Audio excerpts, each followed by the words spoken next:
시청자 여러분, JTBC 뉴스룸을 시작하겠습니다. 윤석열 대통령이 을지 국무회의에서 우리 사회의 반국가 세력이 암약, 그러니까 어둠 속에서 비밀리에 활약하고 있다고 말했습니다. 광복절 경축사에서 반자유 세력, 검은 선동 세력을 거론한 지 나흘 만에 또다시 이런 발언을 한 겁니다. 지지층 결집을 위한 행보로 풀이되는데 야당은 북풍몰이라고 비판했습니다. 첫 소식 김태영 기자입니다. 윤석열 대통령의 발언은 을지 자유의 방패 연습에 맞춰 열린 국무회의에서 나왔습니다. 윤 대통령은 전쟁이 언제든 일어날 수 있다면서 허위 정보와 가짜 뉴스 유포 같은 북한의 회색지대 도발에 대한 대비를 강조했습니다. 그러면서 반국가 세력을 언급했습니다. 반국가 세력들이 곳곳에서 암약하고 있습니다. 북한은 개전 초기부터 이들을 동원하여 폭력과 여론몰이 그리고 선전, 선동으로 국민적 혼란을 가중하고 국론 분열을 꾀할 것입니다. 윤 대통령은 광복절을 앞두고 건국절 논란이 뜨거웠을 땐 불필요한 이념 논쟁이라며 국민에게 도움이 되는지 납득하기 어렵다고 한 것으로 전해졌습니다. 하지만 정작 광복절 경축사에선 반자유 세력, 검은 선동 세력 등 강경한 표현을 썼습니다. 가짜 뉴스에 기반한 허위 선동과 사이비 논리는 자유사회를 교란시키는 무서운 흉기입니다. 이를 악용하는 검은 선동 세력에 맞서 자유의 가치 체계를 지켜내려면 야당은 국민을 갈라치기 하려는 것이라고 비판했습니다. 국무회의를 극우 지지층 결집용 정쟁의 장으로 활용하는 윤석열 대통령의 위험한 행태를 강력히 규탄합니다. 대통령실 관계자는 이에 대해 오늘 국무회의 발언은 북한 위협과 관련한 말이라며 건국절 논란과 연관짓는 건 지나친 해석이라고 입장을 밝혔습니다. JTBC 김태영입니다. 김태효 대통령실 국가안보실 차장이 한일 과거사 문제를 두고 중요한 건 일본의 마음이라고 발언한 것과 관련해 야권이 거센 비판을 이어가자 대통령실이 오늘 재차 반박에 나섰습니다. 야당이 친일 프레임을 씌워 국민 분열을 불러일으킨다고 했습니다. 유정화 기자입니다. 중요한 건 일본의 마음이라는 김태효 국가안보실 1차장의 발언은 대통령 광복절 경축사에서 한일 과거사 언급이 빠진 데 대해 답하는 과정에서 나왔습니다. 억지 사과를 요구한다며 국내 여론의 책임을 돌리기도 했습니다. 중요한 건 일본의 마음이죠. 마음이 없는 사람을 다그쳐서 억지로 사과를 받아낼 때 그것이 과연 진정한가. 이어진 대통령실의 해명도 논란에 기름을 부었습니다. 자발적 한일 협력을 위해 일본의 마음을 움직일 수 있어야 한다는 취지였다고 설명하면서 수십 차례 일본 정부의 공식적 사과가 있었고 피로감이 많이 쌓여 있었다며 사실상 일본 정부의 입장을 대변한 겁니다. 민주당 이재명 대표는 김 차장에 대한 즉각적인 엄중한 조치가 필요하다고 비판했습니다. 대통령실에서 배려해야 될 것은 대일본 제국 천황이 아니라 대한민국 국민의 마음입니다. 그러자 대통령실은 친일 프레임으로 국민 분열을 야기하는 야당의 유감을 표명한다며 야당의 공세를 일축했습니다. 대통령실 관계자는 윤석열 정부는 실제로 성과를 내고 일본을 뛰어넘는 극일을 보여주고 있다고 말했습니다. 한동훈 대표는 중요한 건 대한민국 국민의 마음이라며 선을 그었습니다. 중요한 건 대한민국 국민의 마음이죠. 그게 일본의 마음이 대한민국 국민의 마음보다 중요하다 이런 뜻은 당연히 아니지 않았을까요? JTBC 유정화입니다. 역대 최고 득표율로 연임에 성공한 민주당 이재명 대표가 취임 일성으로 윤석열 정권의 폭주를 막고 민생 문제를 해결하겠다고 강조했습니다. 그러면서 한동훈 국민의힘 대표에게 만나자고 했는데 한 대표도 허심탄회하게 대화하자고 화답하면서 두 대표 이번 주말 만나기로 했습니다. 최규진 기자입니다. 민주당 대표로 2달 만에 복귀한 이재명 대표는 국립서울현충원에 참배하는 것으로 공식 일정을 시작했습니다. 이른바 이재명 2기 지도부의 최우선 과제로 정권 견제와 민생 문제 해결을 강조했습니다. 윤석열 정권의 폭주를 저지하는 것이 가장 중요한 과제가 된 것 같습니다. 거기에 우리 국민들의 민생을 챙기는 일 또한 가볍게 볼 수 없는 중요한 과제인 것 같습니다. 이어진 최고위원 회의에서도 정치의 목적은 먹고 사는 문제라고 강조했습니다. 국민 삶의 보탬이 된다면 정부 여당과도 대화하겠다며 한동훈 국민의힘 대표에게 거듭 만남을 제안했습니다. 첫 일성부터 강력한 대여 투쟁과 다수당으로서 민생 해결 의지를 강조해 전국 주도권을 가져오겠다는 의도로 해석됩니다. 한동훈 대표는 당선을 축하한다면서 회담 시간과 장소를 잡자고 즉각 화답했습니다. 대표회담을 통해서 여야가 지금 미루어지고 있는 여러 민생 과제들에 대해서 실질적인 많은 결과를 낼 수 있었으면 좋겠습니다. 다양한 의제에 대해서 허심탄회하게 논의하게 되기를 기대합니다. 논의가 급물살을 타면서 양측은 오는 25일 국회에서 대표 간 회담을 여는데 합의했습니다. 여야 대표가 예방이나 면담이 아닌 정식 의제를 가진 공식 회담부터 여는 것은 이례적입니다. 여야는 구체적인 의제와 배석자 등에 대해서 협의를 이어가기로 했습니다. JTBC 최규진입니다. 김건희 여사 명품백 수수 사건 소식입니다. 김 여사를 고발했던 서울의 소리가 요청한 수사심의위원회 안 여는 걸로 결정됐습니다. 검찰이 이대로 김 여사를 무혐의 처분할 거란 예상이 나오는 가운데 마지막 변수는 검찰총장이 직권으로 수심위를 소집할지 여부입니다. 박현주 기자입니다. 명품백 의혹으로 김건희 여사를 고발한 서울의 소리 백은종 대표는 수사심의위원회 소집을 요청했습니다. 이 고발인 입장에서는 이 수사를 제대로 할 수 있도록 외부 인사로 구성된 수심위는 기소 여부 등을 판단해 검찰에 권고하는 역할을 합니다. 하지만 서울중앙지검은 검찰시민위원회가 수심위를 열지 않기로 결정했다고 밝혔습니다.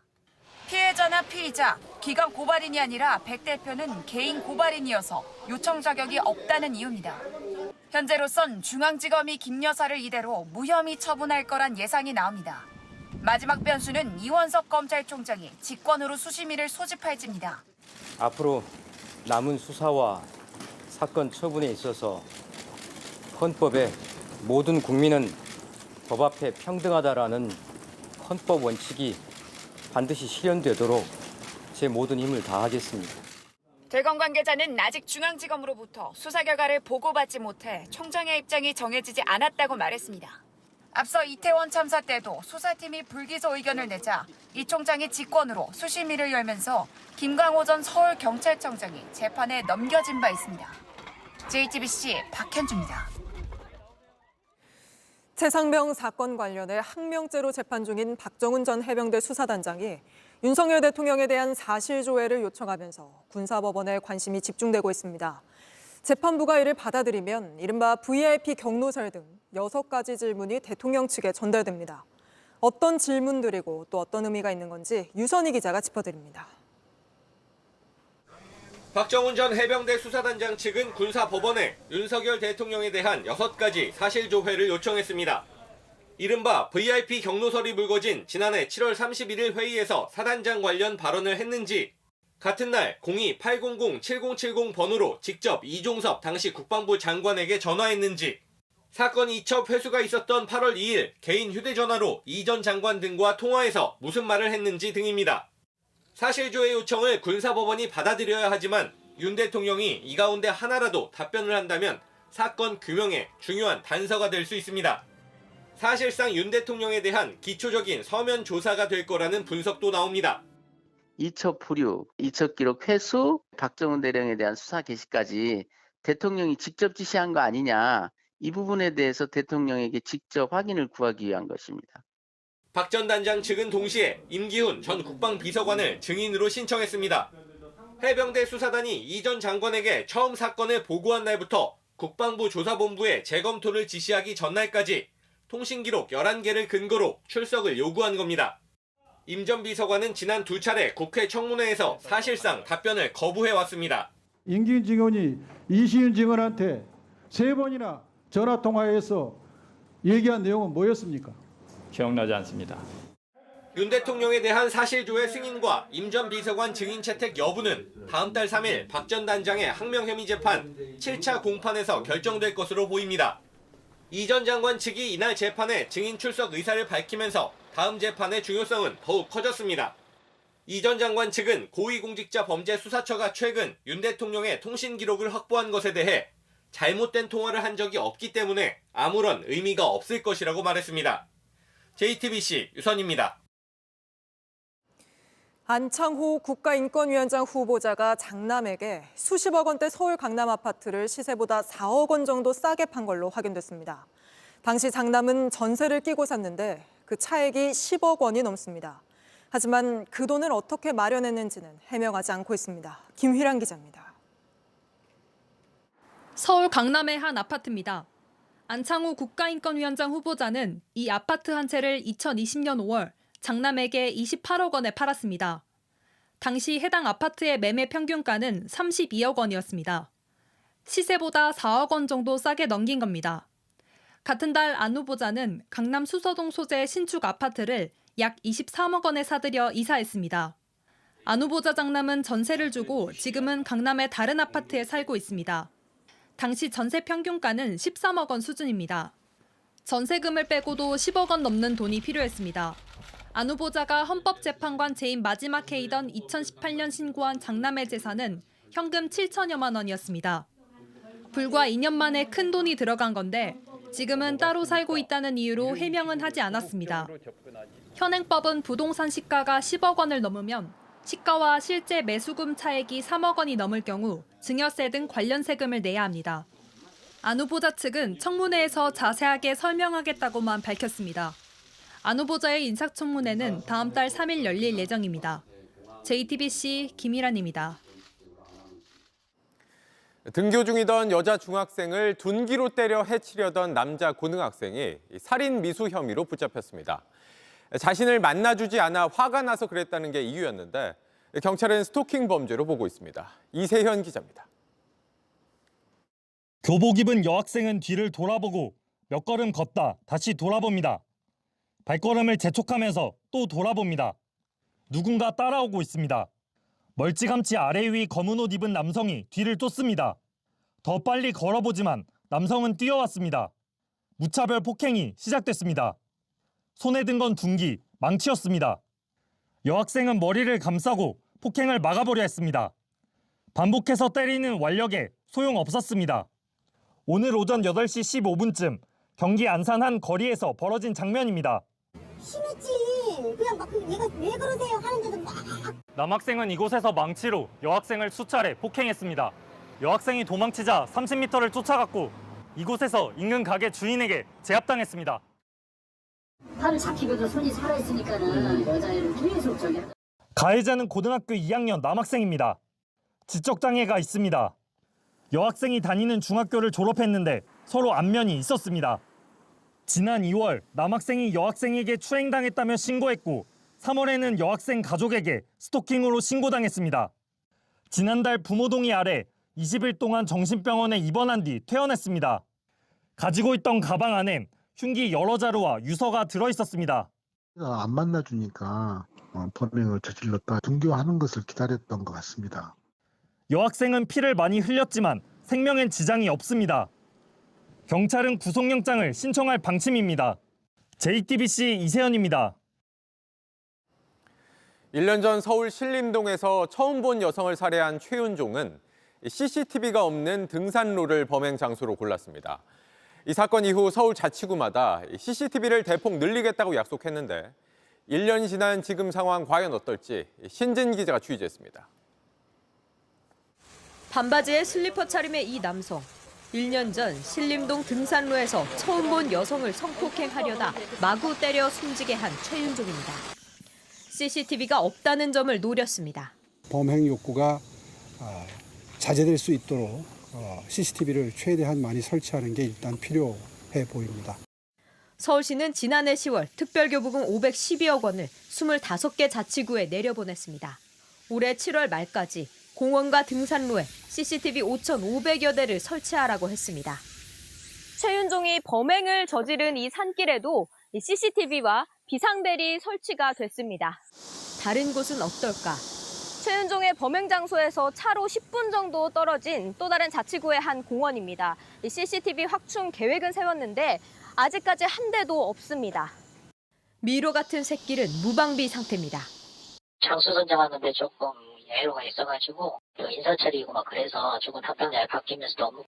야산을 끼고 있는 강남구의 또 다른 공원도 이제서야 CCTV를 매달 기둥을 세웠습니다. 혼자 댕길 때는 사람이 뒤에 따라 무서워. 25개 자치구 중 공사 기한을 맞춘 곳은 10곳뿐입니다. 8곳은 발주조차 하지 못했거나 지난달에야 공사를 시작했습니다. 아직 주차 선정을 아직 계약을 하지 못했어요. 최윤종 사건을 기억하는 시민들은 집 앞 공원 산책도 맘 놓고 못 나갑니다. 근데 요즘에는 다 혼자 안 가셔요. 다 2-3명씩 같이 짝을 껴서 가셔요. JTBC 신진입니다. 36주차 임신 중절 수술로 논란이 된 유튜브 영상과 관련해 수술을 한 병원장이 태아는 뱃속에서 숨진 상태였고 화장을 했다고 주장하는 걸로 알려졌습니다. 경찰은 해당 병원에 대해 추가 압수수색을 벌였습니다. 심가은 기자입니다. 인천의 한 산부인과입니다. 문은 잠겨 있고 당분간 휴진한다는 안내문이 붙어 있습니다. 임신 36주 차에 임신 중지를 했다며 영상이 올라온 곳입니다. 수술을 한 병원장은 태아가 산모 뱃속에서 이미 숨졌다고 주장하고 있는 걸로 알려졌습니다. 태아의 시신도 지난달 13일 화장한 걸로 전해졌습니다. 보건복지부가 경찰에 수사를 의뢰한 바로 다음 날입니다. 저희 인터뷰 안 해요. 저는 잘 모르겠고요. 죄송합니다. 이 병원 수술실엔 CCTV도 설치돼 있지 않습니다. 살인 혐의 입증이 쉽지 않을 수 있는 겁니다. 이와 관련해 경찰은 오늘 병원과 의료진을 다시 압수수색했습니다. 이 병원이 운영하는 블로그에는 여전히 임신 중지를 안내하는 글들이 올라와 있습니다. 병원에 계세요, 병원장님? 원장님이요? 상담 하고 계시죠. 대한의사협회는 36주차 임신 중지는 정부와 국회의 직무유기로 초래된 것이라며 일부 극소수 의사들의 비윤리적 의료 행위를 철저히 단속할 것이라고 밝혔습니다. 경찰은 곧 병원장을 불러 조사하기로 했습니다. JTBC 심가은입니다. 그룹 뉴진스의 소속사 어도어에서 성희롱 피해 등을 입었다고 주장한 전 어도어 직원이 법적 대응에 나서겠다고 밝혔습니다. 먼저 민희진 대표와 가해자로 지목한 부대표를 이번 주 노동청에 고발하기로 했습니다. 이한주 기자입니다.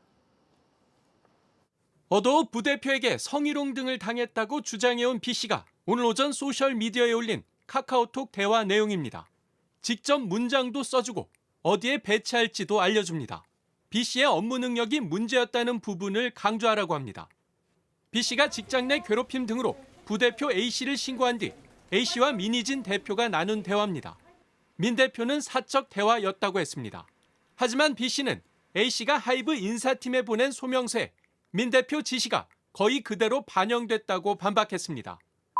이미 보낸 이메일에 그대로 올드 처리돼서 기본적으로 가장 문제가 됐던 것은 그냥 토시 하나 틀리지 않고 그대로 적혀 있어요. 민 대표가 조사 초기부터 객관적이지 않았다고도 했습니다. 무책임한 날조다, 보복성이다라고 이야기를 하면서 HR 쪽에 이메일을 보냈어요. 3월 7일에.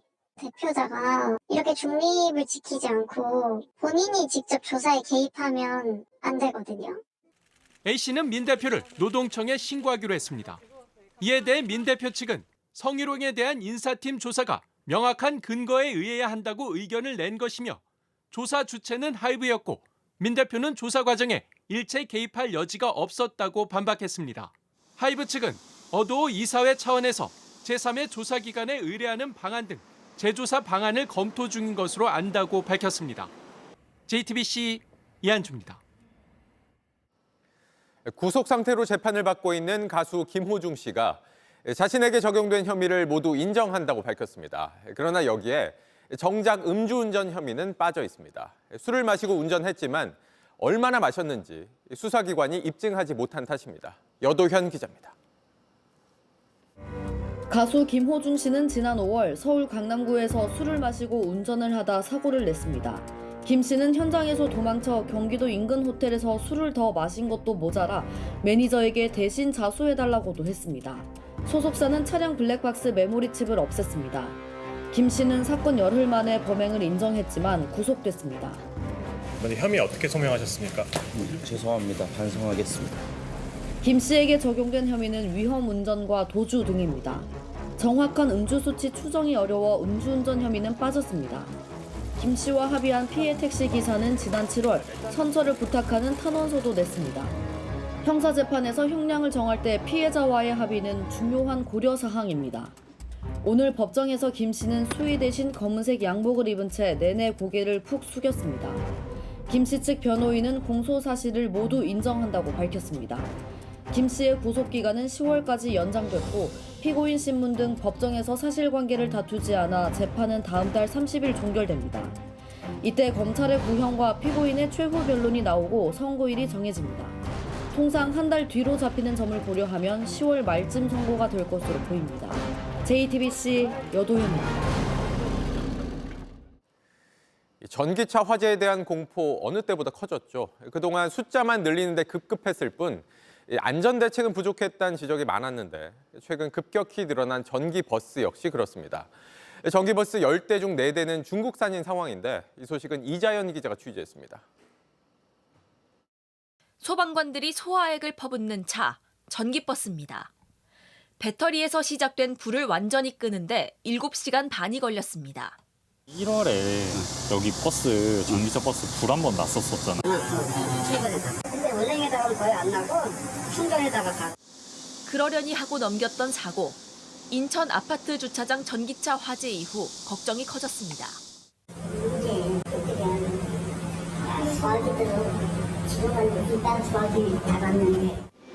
친환경 대중교통이라며 도입한 전기버스, 현재 6,700여 대가 달립니다.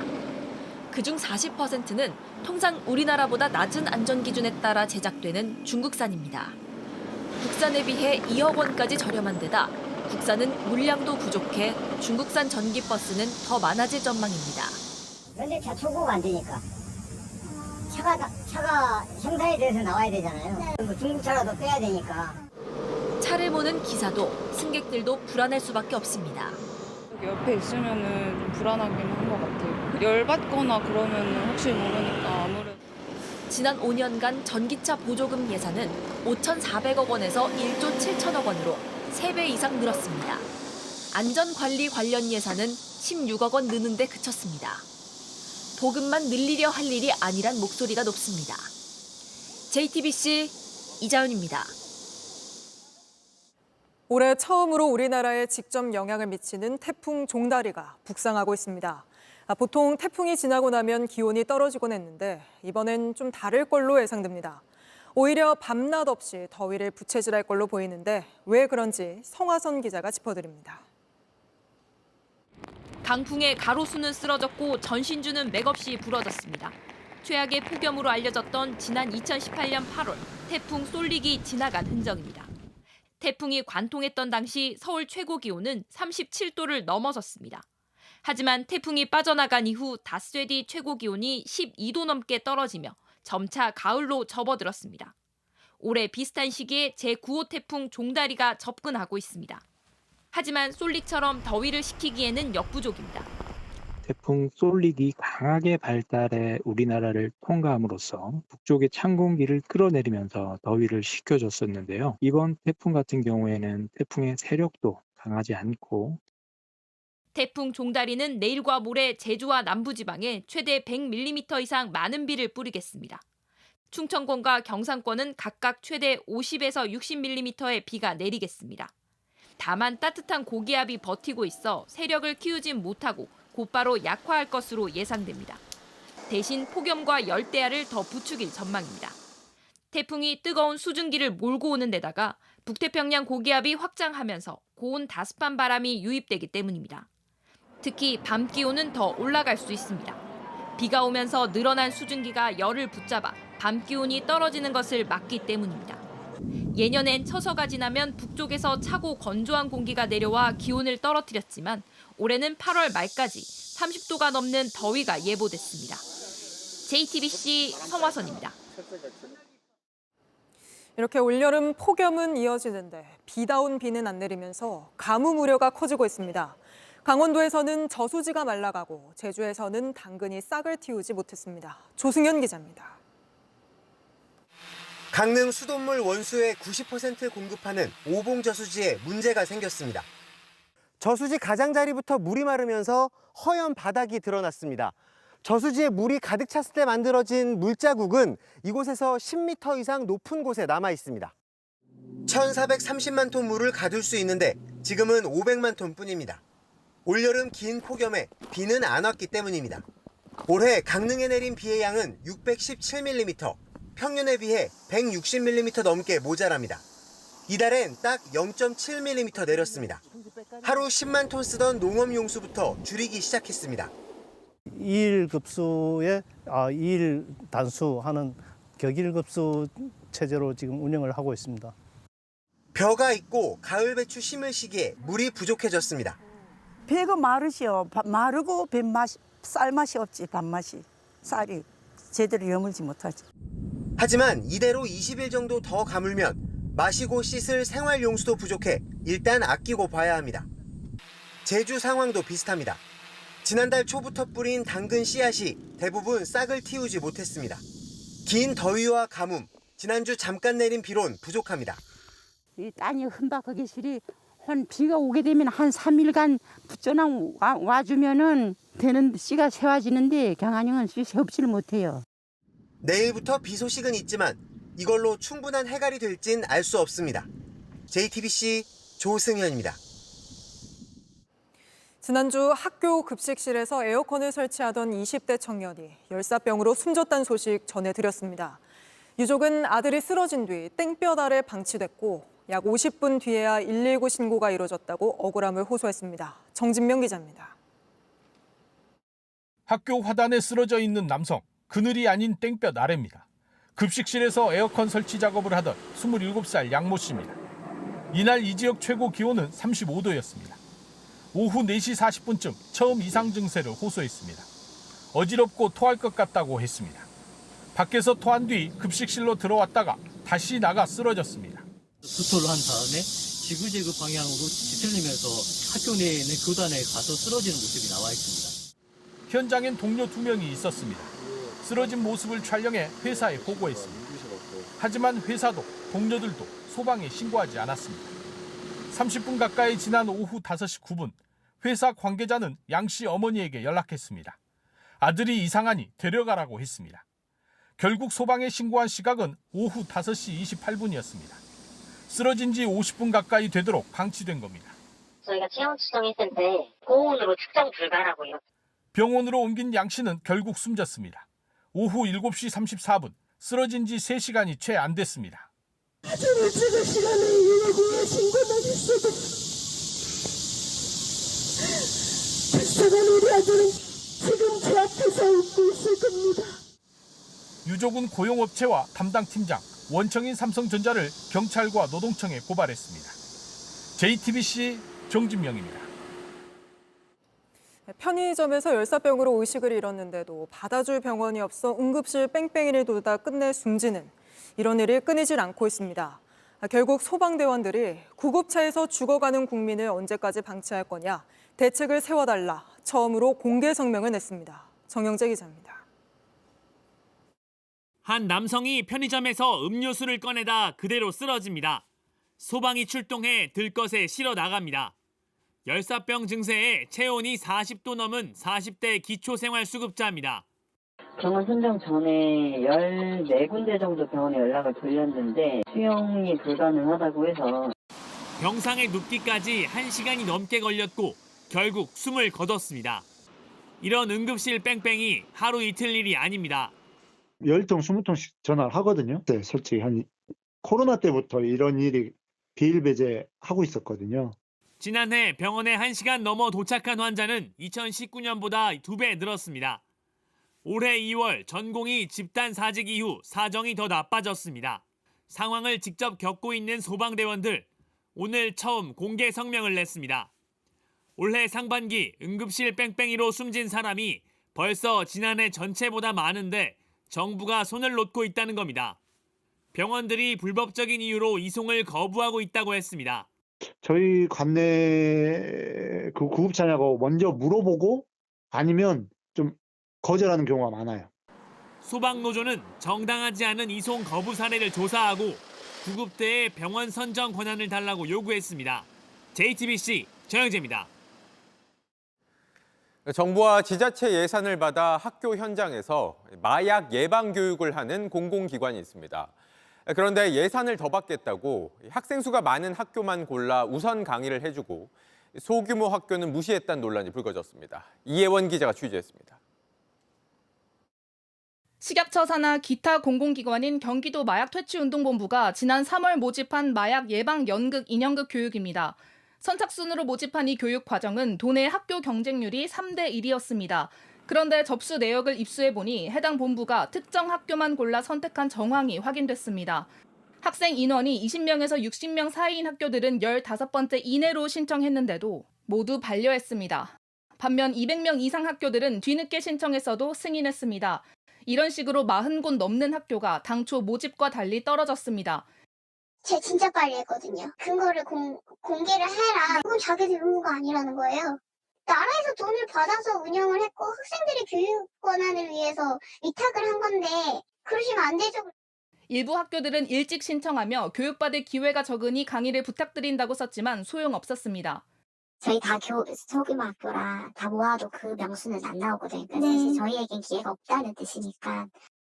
정부와 지자체로부터 더 많은 예산을 따내기 위한 것인데 학생들이 공정하게 교육받을 권리를 침해했다는 비판을 면하기 어렵습니다. 본부 측은 교육하기 위한 최소 인원이 내부적으로 있었지만 사전에 공지하지 못했다고 해명했습니다. 식약처는 이런 행태를 바로잡겠다고 했습니다. 이런 가운데 교육을 담당하는 약사 40여 명만 핵심 강사단으로 분류해 강의를 몰아준 정황도 나왔습니다. 이들이 1인당 평균 30번씩 강의를 나갈 때 교수, 보건교사 등 약사가 아닌 강사들은 10번 안팎에 그쳤습니다. 게다가 일부는 미투입 강사로 분류해놓고 단 한 건의 강의도 배정하지 않았습니다. 본부 측은 약사와 일반인 강사 중 누구를 선호하냐는 설문조사 결과에 따른 것이라고 해명했습니다. 그럼 전문 약사, 강사 이렇게 돼 있는데 당연히 그 전문 약사를 선택을 하겠을 거잖아요. 전문성이 있으니까. 벌어진 뒤에 그렇게 설문조사를 받는 것도 말이 안 되고. 취재가 시작되자 식약처는 마약퇴치운동본부 전 지부에 강사 운영에 문제가 없는지 전수조사를 하기로 했습니다. JTBC 이혜원입니다. 티몬과 위메프 사태가 이어지는 상황에서 비슷한 정산 지연 피해가 잇따르고 있습니다. 이번엔 값비싼 가구와 가전제품을 파는 온라인 쇼핑몰에서 받아야 할 돈을 못 받는 피해가 수백 건 발생하는 등 제2, 제3의 티메프 사태가 속출하고 있는 겁니다. 이상화 기자입니다. 가전과 가구, 명품 등 고가 상품을 주로 판매하는 온라인 쇼핑몰 알레츠 사무실이 굳게 닫혔습니다. 중간 정산이 예정됐던 지난 16일 돌연 폐업을 통보하더니 직원들까지 모두 퇴사했습니다. 오후 5시 정도에 저희 담당 MD한테 연락이 온 거예요. 전 직원이 이제 다 해고 처리가 됐으니 지금 하시고 있는 그 물품 같은 걸 다 일단 내려달라. 연락이 안 돼요. 5억을 뜯긴다고 생각하니까는 죽고 싶더라고요, 진짜로. 티메프와 마찬가지로 정산은 2달 후에야 이뤄졌는데 입점업체 대다수가 지난달 정산을 받지 못한 겁니다. 자발적으로 모인 피해자만 수백 명으로 피해자는 더 늘어날 걸로 보입니다. 수법은 티메프와 유사했습니다. 2-3달 전부터 약간 좀 공격적으로 하더라고요. 쿠폰 같은 것도 많이 붙여주고. 티메프 터지고 하루하루 전화했습니다. 당했죠, 뭐 그렇게 있다가. 입점한 음식점과 배달기사를 연결해주는 플랫폼 만나플러스, 이미 폐업한 온라인 쇼핑몰 바보사랑 등 제2, 제3의 티메프 사태는 속출하고 있습니다. 돈을 돌려받을 길은 현재로선 막막합니다. 2년 전 유사한 사업 구조로 어려움을 겪었던 수산물 플랫폼 오늘회는 아직도 미정산 문제를 해결하지 못하고 있습니다. 2년이 넘도록 판매 대금 8억 원 중 한 푼도 돌려받지 못한 피해자도 있습니다. 결국 남은 선택지는 파산 아니면 대출뿐입니다. 신용보증기금 찾아가가지고 3억 정도 대출을 받아서 어느 정도 업체들 돈 잠깐 일부는 막아주고 카드빚 메꾸는 것처럼 여기 매출받고 여기 메꾸고 그 세월을 지금 한 2년 동안 살고 있고. JTBC 이상화입니다.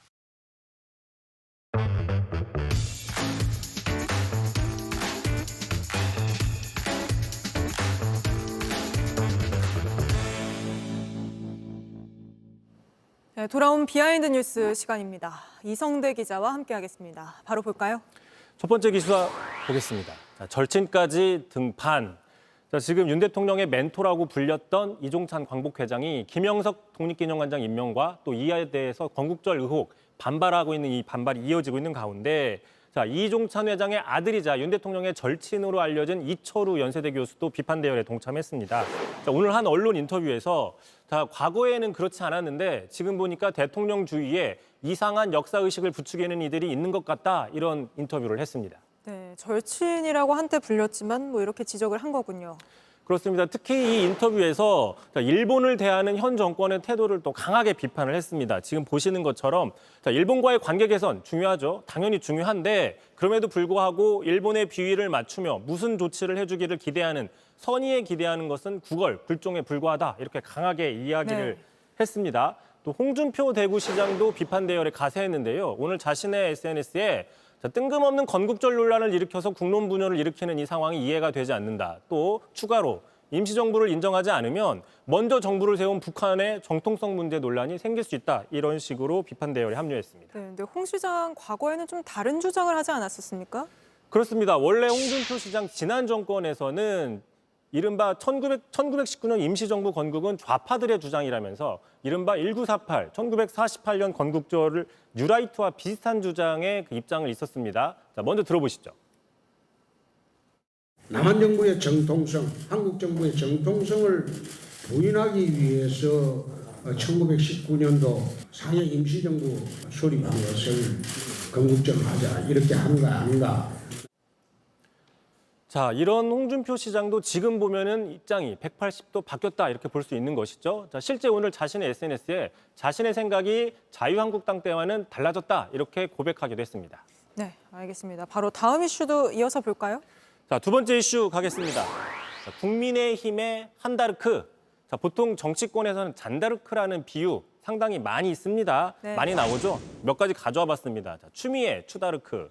나경원, 나다르크, 뭐 요새 전현희, 전다르크 많이 있죠. 예. 많이 이렇게 표현을 하는데 한동훈 국민의힘 대표 오늘 상임 고문들과 점심을 먹었는데 자, 이 자리에서 이 고민들이 한다르크 되어달라라고 요구를 했습니다. 한동훈의 한다르크. 그렇습니다. 위기에 빠진 국민의힘을 구해달라 이런 멘트인데요. 이런 발언인데요. 한번 들어보시죠. 지금 우리 당이 굉장히 어렵지 않습니까? 여러 가지로 이것을 좀 이겨내기 위한 우리 한나라당의 잔다크, 그래서 제가 한다크가 좀 돼달라 그런 부탁을. 이게 한동훈의 한다르크가 아니라 한나라당의 한다르크인가요? 그렇습니다. 잘 들어보셨죠? 자, 한동훈의 한이 아니라 한나라당의 한다르크라고 좀 해석이 될 수밖에 없습니다. 근데 이런 식으로 하면 한다르크가 아니라 국다르크, 국민의힘의 잔다르크 뭐 이렇게 해야 되는 것이죠. 그러니까 한나라당이라는 말을 굉장히 오래 들은 것 같은데 이게 한 10년도 더 되지 않았습니까 이제? 그렇습니다. 2012년이었습니다. 당시 박근혜 전 대통령이 전면에 나서면서 당시 디도스 사태로 유기에 몰렸던 한나라당을 새누리당으로 이름을 바뀌었죠. 네. 자, 그 이후에 자유한국당, 뭐 미래통합당 거쳐서 지금의 국민의힘까지 왔는데 뭐 명칭이 좀 많이 변경되면서 헷갈린 게 아니냐 이런 분석을 좀 해볼 수 있는 거고요. 자, 어쨌든 한동훈 대표가 한다르크가 될지 지금 관심인데 당장 야당에서는 최상병 특검에 대한 입장을 내놓으라 이렇게 압박을 하고 있습니다. 자, 오늘 박찬대 원내대표 이렇게 얘기를 했습니다. 자, 토달지 말고 26일까지 입장을 내놔라 얘기를 했고요. 이준석 대표 의원 같은 경우에는 한 대표는 지금 특검을 하는 척하면서도 하지 않으려고 어떻게든 머리 빠지도록 고민을 할 것이다라고 얘기를 했습니다. 그런데 이 특검에 대해서 결국 키는 국민의힘이 쥐고 있는 상태이죠. 따라서 중요한 거는 한동훈 대표의 마음입니다. 그런데 한동훈 대표는 오늘 뜬금없이 왜 이렇게 시안을 제시하냐라고 하면서 당장 급할 게 없다라는 입장을 밝혔습니다. 네, 알겠습니다. 오늘 여기까지 들어보겠습니다. 이성대 기자였습니다. 네, 계속해서 미국 대선 소식입니다. 해리스 부통령의 대선 출정식이 될 민주당 전당대회가 시카고에서 열립니다. 현장이 벌써 들썩이고 있다는데 저희 정강현 특파원이 현장 취재 중입니다. 바로 불러보죠. 정강현 특파원, 이 해리스 부통령이 시카고 현장에 도착했습니까? 네, 해리스 부통령은 어제 월주 부통령 후보와 펜실베이니아에서 유세를 마치고 이곳 시카고에 도착했습니다. 지금 제 뒤로 보이는 메인 무대에서 현지 시간 오늘 오후 5시 15분부터 행사가 시작되는데요. 첫째 날엔 바이든 대통령이 직접 연사로 나섭니다. 네, 바이든이 먼저 지원에 나서는군요. 또 누가 등장합니까? 오바마 전 대통령과 이 부인 미셸 오바마 여사, 클린턴 전 대통령 등 민주당 유력 인사들이 연단에 올라서 해리스에 대한 지지를 호소할 것으로 보입니다. 이 현장에선 팝스타 비욘세와 이 테일러 스위프트가 깜짝 등장할 수 있다는 얘기도 나오고 있습니다. 네, 민주당은 이 최근의 상승세 이어가 보자 이런 분위기죠. 네, 전당대회 직전에 발표된 2개의 여론조사에서 모두 해리스가 오차범위 내에서 트럼프를 앞서는 걸로 나타났습니다. 워싱턴 포스트 ABC 방송 조사에서는 4%포인트, CBS 유거부 조사에서는 3%포인트 차이였습니다. 민주당은 이런 상승세를 업고 이른바 이 컨벤션 효과를 극대화하겠다 이런 전략입니다. 다만 해리스 부통령은 전당대회 직전에도 여전히 낮은 자세를 강조했습니다. 직접 들어보시죠. Us the underdog. We have a lot of work to do to earn the vote of the American people. That's why we're on this bus tour today. 한편 트럼프 전 대통령은 민주당 전당대회 기간에 맞춰서 핵심 경합주를 돌면서 맞불 유세에 나설 예정입니다. 네, 그런데 현장에 반전 시위가 예고돼 있어서 이게 어디로 튈지 모른다 이런 우려가 있다고요? 그렇습니다. 이스라엘 하마스 전쟁에 반대하는 시위대가 대규모 행진을 할 예정입니다. 일각에선 베트남전 반대 시위가 있었던 1968년 시카고 민주당 전당대회 때처럼 유혈 사태까지 벌어진다면 컨벤션 효과가 반감될 수 있다는 우려도 나오고 있습니다. 네, 시카고에서 정강현 특파원이 전해드렸습니다. 일본 군국주의의 상징 야스쿠니 신사, 광복절마다 일본 유력 인사들이 참배를 하면서 논란이 되는 곳이죠. 그런데 야스쿠니 신사에서 중국어로 쓴 낙서가 발견돼 일본 경찰이 수사에 나섰습니다. 도쿄 정원석 특파원입니다. 일본 야스쿠니 신사 입구에 있는 돌기둥. 경찰이 파란 천막을 치고 주변에서 조사를 진행하고 있습니다. 중국어로 쓰인 낙서가 발견돼 경찰이 수사에 나선 겁니다. 돌기둥 아랫부분엔 검은 도료로 개, 변, 화장실, 주거, 군국주의 등이 중국어로 쓰여 있습니다. 오전 4시쯤 신사 관계자가 이를 발견하곤 경찰에 신고했다고 합니다. 야스쿠니 신사에선 지난 15일 일본 패전일에도 소동이 빚어졌습니다. 한 중국인 남성이 위안부와 생체 실험을 인정하고 사과하라며 시위를 벌이다 일본인들과 충돌했습니다.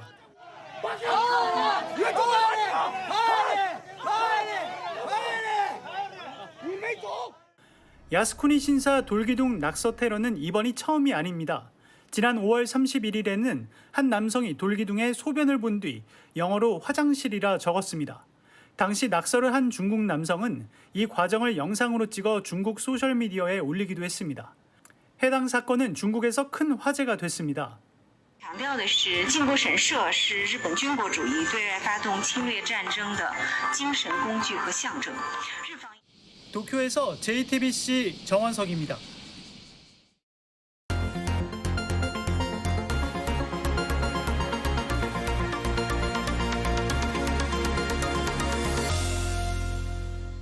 네, 지난 광복절 둘로 쪼개졌다, 통합이 아니라 갈등의 장이었다. 여러 말이 나오면서 시끄러웠죠. 그런데 정작 중요한 게 뭐였을까 고민하게 하는 현장이 있습니다. 독립운동가들의 생가인데 아이들에게 보여주기 창피할 만큼 엉망으로 방치되어 있습니다. 밀착 카메라 이가혁 기자가 취재했습니다. 오늘 밀착 카메라는 바로 이 집에서 시작합니다. 제가 문을 이렇게 통과하니까 여기 보면 오랫동안 방치된 티가 납니다. 생활 쓰레기도 보이고요. 또 아주 오래된 먼지가 잔뜩 낀 의자도 하나 보이네요. 이 안쪽으로 들어오면 지금 잡초가 무성해서 제가 좀 들어가기가 힘들 정도인데 이거 조심하십시오. 안쪽으로 좀 들어가 보겠습니다. 저 안쪽엔 생활 공간이었던 걸로 보이는데요. 낡은 TV도 보입니다. 오른쪽에는 굴뚝도 보이고 지금 여기 전체적으로 보면 주변에 있는 폐가와 합쳐져서 굉장히 스산한 그런 분위기가 느껴집니다. 그런데 제가 여길 폐가라고 부르기 상당히 죄송스러운 그런 곳이기도 합니다. 여기가 바로 어딜까요? 문 밖에 있는 문패를 보면 정답이 나옵니다. 자, 감독님 여기 비춰주시죠. 바로 독립유공자의 집입니다. 경기 화성시 일대에서 3.1 만세운동을 주도해 1962년 건국훈장 독립장을 받은 독립운동가 차병혁 선생의 생가입니다. 마침 이날은 광복절, 화성시 3.1 만세길 코스 중 하나라 방문객도 종종 보입니다. 보시기에 어떤 느낌이 드시는지. 너무 생각이 없는 것 같아요. 진짜 하나도 보존이 안 돼 있는 게. 이건 진짜 아닌 것 같아요. 약간 좀 이게 감정이 벅차신 것 같기도 그렇죠, 하고. 네. 부모님과 함께 온 이 어린이. 여기 보면 어떤 것 같아요? 왠지 좀 풀이 많아요. 풀이 많아요. 풀 좀 깎아야 될 것 같아요. 이거 보니까 집 어때요? 좀 더러워요. 더러워요. 어른들이 무슨 말을 할 수 있을까요? 지금 이 상태로는 아이들과 다시 올 수 있겠다 없겠다? 조금 쉽지 않을 것 같아요. 네. 역시 화성 지역 대표적 독립운동가 차희식 선생의 옛 집이 있던 터입니다. 지금 이 집은 이후에 다른 소유주가 짓고 살다가 떠난 지 20년도 더 된 곳인데요. 그래서 곳곳이 낡고 폐허가 된 모습입니다. 이렇게 보시면 바닥에는 온통 유리 조각들이 이렇게 있고요. 또 벽지는 벗겨져 있고 거미줄도 껴 있습니다. 또 저쪽 구석을 보시면 옛 주인이 그대로 두고 간 것으로 보이는데요. 이렇게 유리 그릇도 잔뜩 쌓여 있습니다. 마치 일부러 돈을 내고 폐가 체험을 온 듯한 그런 느낌까지 드는데요. 또 한켠에는 이렇게 화장실에 있던 변기도 그대로 방치되어 있습니다.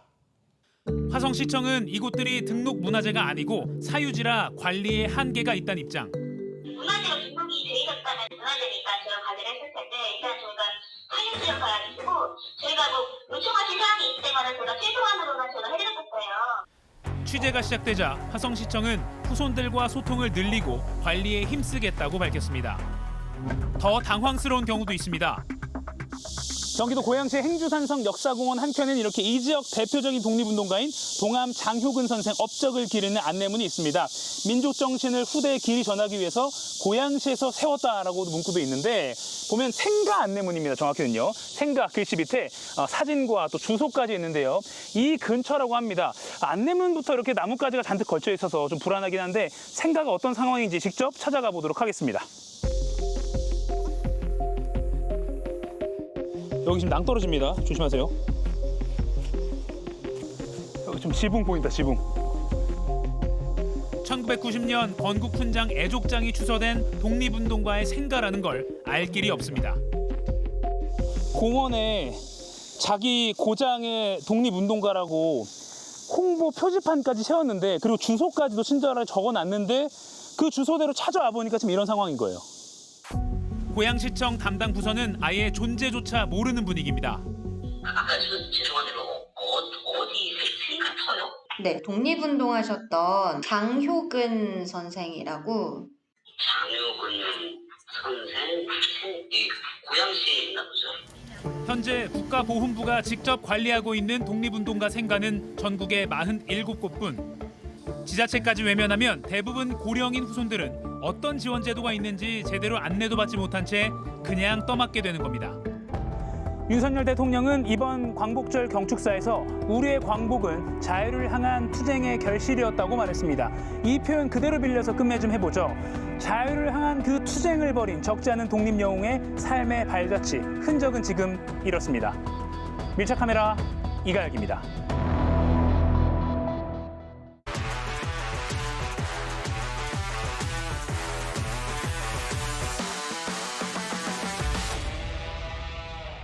스포츠 뉴스입니다. 요즘 야구는 끝을 알 수가 없죠. 야구 모르겠다는 말이 절로 나오는데요.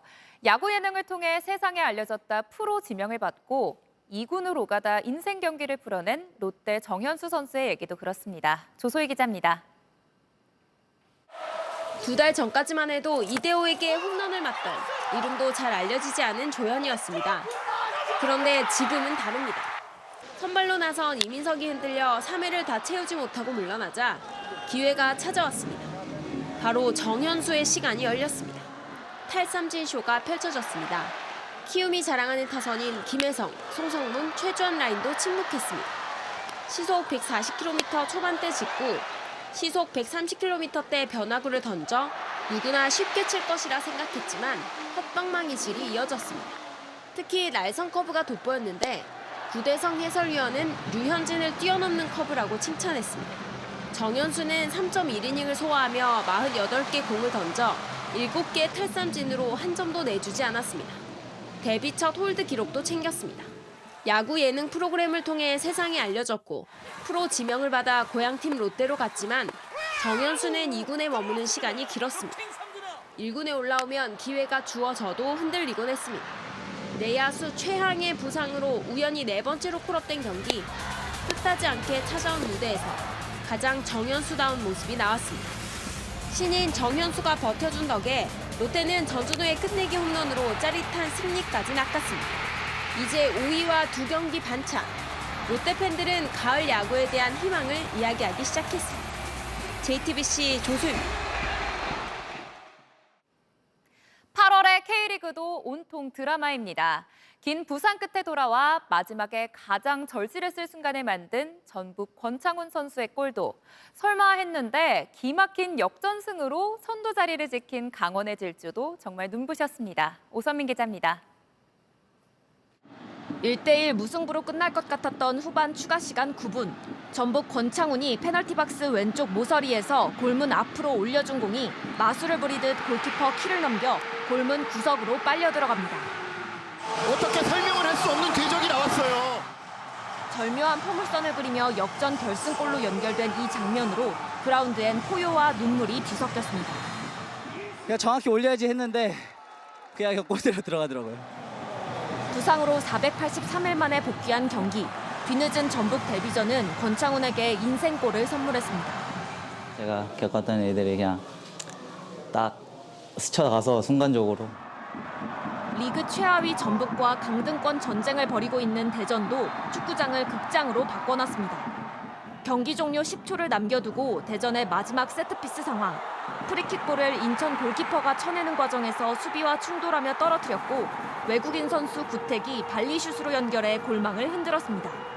부상으로 5개월 만에 복귀해서 만든 드라마였습니다. 매년 강등권 위기에 놓였다 살아나곤 했던 강원은 올 시즌 다른 팀이 됐습니다. 쉽게 무너지지 않습니다. 페널티킥과 자책골을 연이어내주며 2골 차로 끌려가더니 그때부터 반전을 썼습니다. 코바체비치의 멀티골이 터지고 헨리의 역전골까지 이어지며 승부를 뒤집었습니다. 강원은 올 시즌 승점 50점 고지를 가장 먼저 밟으며 리그 1위를 지켰습니다. JTBC 오선민입니다. 독일을 주름잡던 타범근, 본격적인 유럽파 시대를 연 박지성, 그리고 토트넘의 주장 손흥민. 이 중에 과연 최고의 선수는 누굴까요? 셋 중에 누가 더 뛰어난 선수냐는 이른바 차박손 논쟁은 해외에서도 그 답이 궁금했나 봅니다. 한 영국 언론이 나름의 답을 제시했는데요.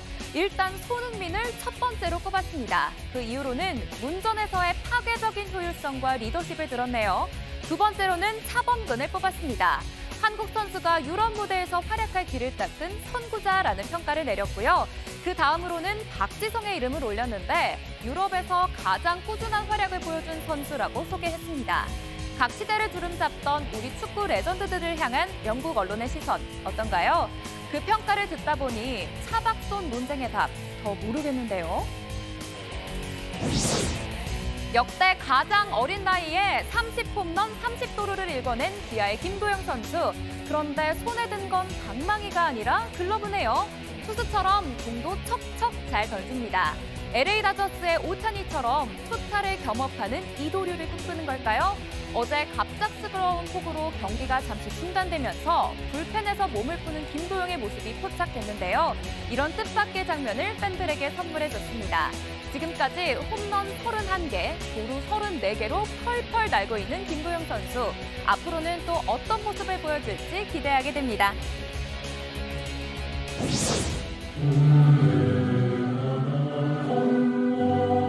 동해 바다로 시작하는 한국어 교가가 울려 퍼지는 이곳, 다름 아닌 일본입니다.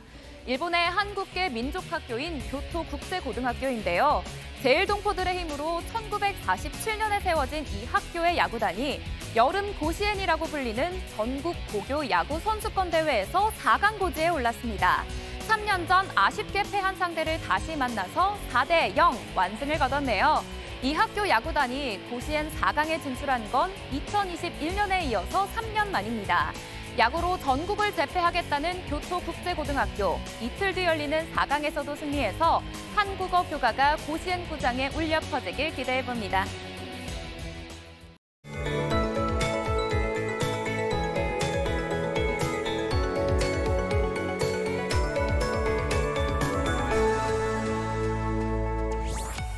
밤낮으로 더운 날씨 속 오늘 새벽에 제9호 태풍 종다리가 발생했습니다. 내일 저녁 무렵에는 서귀포 서쪽 해상을 지나겠고요. 모레 아침에는 열대저압으로 약화된 상태로 충남 서해안을 지나 강원도 속초 부근까지 접근하겠습니다. 태풍의 세력이 강하진 않지만 내일과 모레 사이 남해안과 제주를 중심으로 강한 비바람을 몰고 오겠는데요.